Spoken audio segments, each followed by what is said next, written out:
bagaimana menyelaraskan, kalau dalam bahasa tajuk kita malam hari ini, antara bekerja dan beribadah. Apa sih yang mesti kita lakukan? Supaya kerja kita itu juga adalah ibadah. Supaya ibadah kita itu juga adalah kerja kita.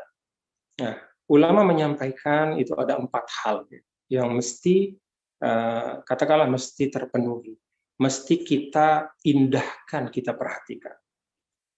Pertama, niat yang baik. Jadi untuk menjadikan kerja kita menjadi ibadah, itu pastikan kita memulainya dengan niat yang baik. Kata ulama, an-niyatu nisful amal.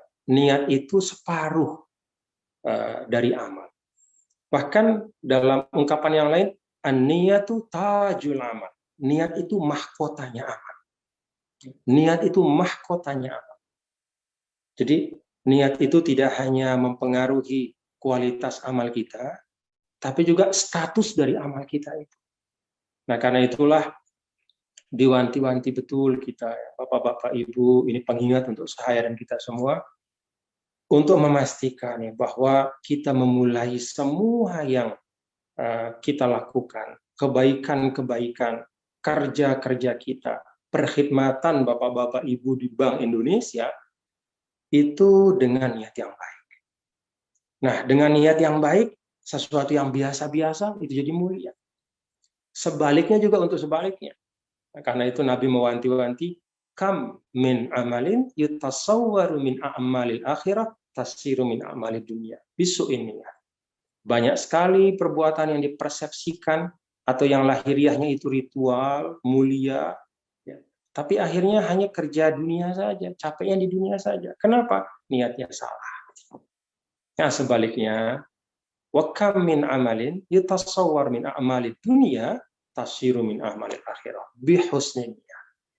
Betapa banyaknya perbuatan yang dipersepsikan, ya, kerja-kerja profan, kerja-kerja duniawi, tapi dia kemudian menjadi ibadah yang mulia. Ketika dia dilandasi atau dimulai dengan niat yang baik.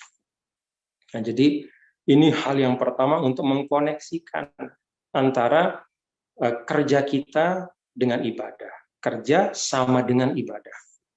Pertama dengan niat yang baik. Yang kedua, substansi yang kita kerjakan itu juga adalah kebaikan. Nah, apa sih substansi yang baik kalau dalam Islam? Nah, salah satu yang sering disampaikan oleh guru-guru kita, ya, termasuk guru saya dulu ketika di Al-Azhar, adalah bahwa pastikan apa yang kamu lakukan Muhammad, itu saya dipanggil dulu Muhammad, pastikan apa yang kamu lakukan Muhammad itu mengakar pada maqasid syariah. Jadi kerja-kerja itu, kita itu mengakar, ya, dari maqasid syariah. Apa maqasid syariah? 5 hal yang paling dipentingkan dalam Islam. Memelihara agama, memelihara jiwa, memelihara kehormatan, memelihara akal pikiran, dan memelihara harta. Kehormatan itu bisa diganti dengan keturunan. Keturunan atau kehormatan. Nah, selama kita melakukan hal yang kembali, ya, yang akarnya itu bisa diambil dari salah satu atau lebih dari satu, ya, dari 5 hal ini, ya, maka itu perbuatan baik. Kalau pekerjaan yang kita lakukan itu mengandung makna hifzun nafsi, yaitu memelihara jiwa, maka itu kerja yang insya Allah akan jadi ibadah. Ya, termasuk, mohon maaf, dalam situasi pandemi seperti ini, kerja-kerja dari nakes kita itu betul-betul kerja yang substantif dan Islam. Jadi mereka menunaikan maqasid syariah, yaitu hifzun nafs, yaitu bagaimana mempreventif, ya, menangani, baik itu preventif maupun kuratif, supaya wabah ini tidak semakin meluas, ya. Nah, kalau teman-teman, ya, Pak Gubernur, wakil Deputi Gubernur, dan teman-teman para pimpinan Bank Indonesia, kalau dalam konteks Bank Indonesia mungkin, ya, itu kerja-kerjanya itu mengakar pada hifzul mal, Jadi aktivitas ekonomi, keuangan itu kan berkaitan dengan hifzul mal, memelihara harta. Ya, memelihara harta dalam makna yang luas. Bagaimana harta itu mendatangkan kemaslahatan, distribusinya berkeadilan, meminimalisir atau bahkan menghilangkan eksploitasi, ya, manipulasi, dan segala macam praktek-praktek berharta yang tidak baik. Jadi ketika Bapak-Bapak memastikan bahwa semua kerja-kerja yang ada di Bank Indonesia, oh itu ternyata mengakar pada maqasid syariah. Satu dari 5 maqasid syariah yaitu hifzul mal. Maka artinya adalah insya Allah bersama dengan niat yang baik, kemudian juga substansi yang dikerjakan itu adalah hal yang baik, yang diakui, bahkan didorong, bahkan diwajibkan oleh agama, maka insya Allah kerja-kerja itu jadi ibadah. Nah yang ketiga, niat yang baik, substansinya baik, yang ketiga prosesnya baik. Nah proses yang baik ini kan menyangkut, kalau secara sederhana kita manajemen, Bapak-Bapak Ibu sudah hatam lah itu. Manajemen itu ya memimpin, kemudian mengarahkan, baik itu memimpin, mengarahkan ya ruang, waktu, kemudian sumber daya, kemudian fasilitas dan segala macam ya, dengan efektif, efisien untuk mencapai sesuatu yang dicita-citakan bersama. Nah, dengan proses manajemen manajerial yang baik. Nah, hal yang ketiga ini juga penting, Bapak-Bapak Ibu ya.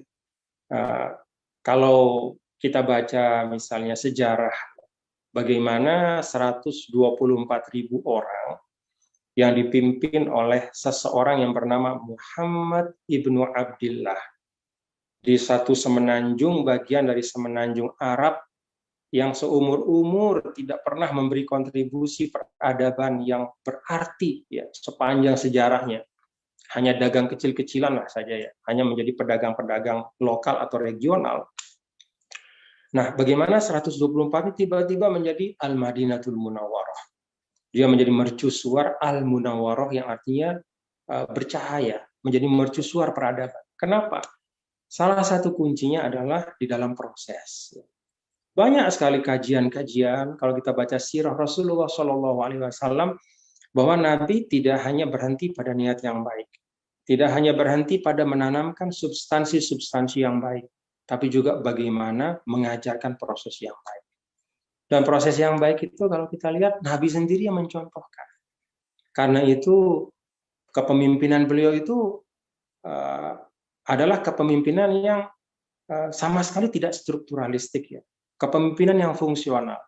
Maka beliau memanggil pendamping beliau itu bukan dengan ya atba'i, pengikut-pengikutku gitu. Tapi ya ashabi, wahai sahabat-sahabatku. Jadi diletakkan sejajar semua. Nah, kalau kita Bapak-bapak Ibu misalnya punya waktu di sela-sela kesibukan ya, membuka-buka kitab-kitab hadis yang koleksinya itu lebih dari 100.000 hadis, kalau kita lihat semua kumpulan hadis Rasul, itu tidak ada satu pun ya, hadis yang memuat, yang berisikan ya, ada katakanlah umpatan Nabi kepada sahabatnya dengan menyebut nama, itu nggak ada. Padahal sahabat-sahabat Rasul itu kan macam-macam Bapak Ibu. Ada yang katakanlah yang komit, ada juga yang nakal dalam tanda kutip, ada yang malas, ada macam-macam. Tapi Nabi tidak pernah sekalipun mempermalukan sahabatnya. Jadi semua diorangkan, semua diletakkan dalam fungsinya, ya, semua semua dihargai. Dan bahkan Nabi memfasilitasi. Sehingga banyak ungkapan siapa saja di antara kalian ingin belajar ilmu fikih, dia bisa pergi ke misalnya ke Mu'az bin Jabal. Siapa yang ingin belajar Al-Quran pergi ke Abdullah bin Mas'ud. Siapa yang ingin belajar ilmu warisan pergi ke Zaid bin Sabit. Siapa yang ingin belajar ilmu peperangan pergi ke Ali bin Abi Thalib. Siapa yang ingin belajar ketindihan ya, belajar pada Utsman bin Affan. Jadi beliau itu mempromosikan sahabat-sahabatnya, ya, pendamping-pendamping beliau dengan potensinya masing-masing, dan kemudian masyarakat pada waktu itu diminta untuk mengambil, ya, menimba pengetahuan, keterampilan dan segala macam yang dimiliki oleh masing-masing. Nah, ini berjalan selama 10 tahun. Berubahlah Madinah itu menjadi Munawwarah. Desa kecil menjadi pusat peradaban baru, ya, yang merubah sejarah. Nah, itu kuncinya kalau kata para ulama adalah pada idaratul ummah, yaitu bagaimana proses itu dilakukan oleh Nabi yang mulia, Nabi besar Muhammad SAW. Nah, ketika prosesnya baik, maka kerja-kerja itu menjadi ibadah. Nah, kemudian yang terakhir, kerja menjadi ibadah adalah ketika kerja itu dilakukan dengan kemengertian dan kefahaman. Jadi Islam meletakkan kemengertian dan kefahaman itu menjadi kata kunci, ya, di dalam bahkan dalam seluruh aspek kehidupan.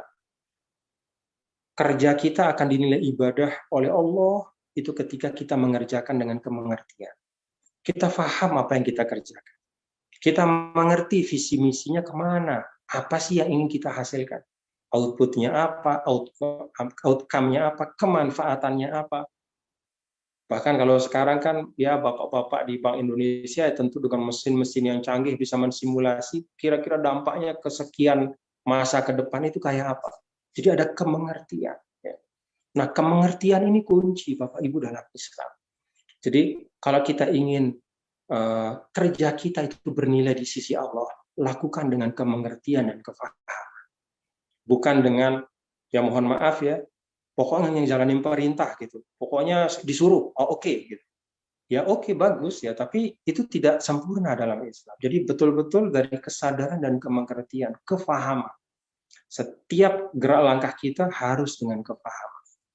Nah, ini ilustrasi sederhana terakhir Bapak Ibu ya. Jadi bahkan ya ilmu dan kemengertian atau kefahaman itu tidak hanya menjadikan amal manusia menjadi istimewa ya, dibanding dengan yang dilakukan hanya ikut-ikutan atau dengan tanpa kemengertian. Bahkan amal hewan pun itu jadi istimewa. Ya, ilustrasinya adalah itu bapak-bapak kalau kita lihat dalam hukum Islam, hewan yang ditangkap ya, dan dibunuh oleh hewan pemburu yang dilatih itu maka hewan itu yang mati itu jadi halal, dia tidak bangkai. Jadi misalnya kalau ada dua nih, ada satu katakanlah anjing liar, ya, lalu mengejar kelinci, kemudian kelinci itu dimakan, mati kelinci itu hukumnya bangkai, ya, karena ini anjing liar. Tapi kalau anjing yang dilatih, dididik sehingga dia benar-benar jadi anjing pemburu, lalu dengan kemengertian itu diperintahkan oleh kita, misalnya tuannya, kejar kelinci, lalu kemudian digigit kelinci itu mati, maka kelinci itu bukan bangkai, dia halal dimakan. Coba kita renungkan Bapak-Bapak. Kemengertian itu merubah status dari suatu perbuatan. Ya ini sama-sama, mohon maaf, sama-sama kalau kasat mata kan sama-sama bangkai. Sama-sama hewannya mati. Lalu yang bunuh juga sama-sama anjing. Tapi yang satu anjingnya adalah anjing liar. Ya, tapi yang satu yang membunuh ya memang dia bunuh saja ya, mungkin buat dia makan sendiri. Maka yang dia bunuh itu bangkai, tidak boleh kita sentuh. Ya, tidak boleh kita makan. Tapi yang satu ini anjing yang memang kita latih menjadi anjing pemburu, dilepas, dia bunuh ya dengan kemengertian, memang dia diperintah dan dia mengerti, dia tidak makan, dia cuma bunuh saja. Mati, maka hewan itu halal dimakan. Nah, itu rumusan dalam Islam. Artinya apa? Kemengertian, kefahaman itu bisa merubah ya, status dari suatu amal dan menentukan mana amal yang kemudian katakanlah amal yang lebih baik, amal yang lebih bernilai dan diakui ya di dalam Islam. Nah, jadi ini 4 hal yang diungkapkan oleh para ulama ya, bagaimana kerja-kerja kita bapak-bapak di BI ya, kerja yang sangat penting untuk negara, bagaimana kemudian dia menjadi ibadah juga. Jadi sebanyak-banyak Bapak bekerja itu sebanyak-banyak menjadi ibadah. Dengan niat yang baik, dengan substansi yang baik, dengan proses yang baik, dan dilakukan dengan kemengertian dan kepahaman. Mudah-mudahan apa yang saya sampaikan ada manfaatnya untuk saya, terutama mengingatkan diri saya, dan juga untuk keluarga besar BI Religi.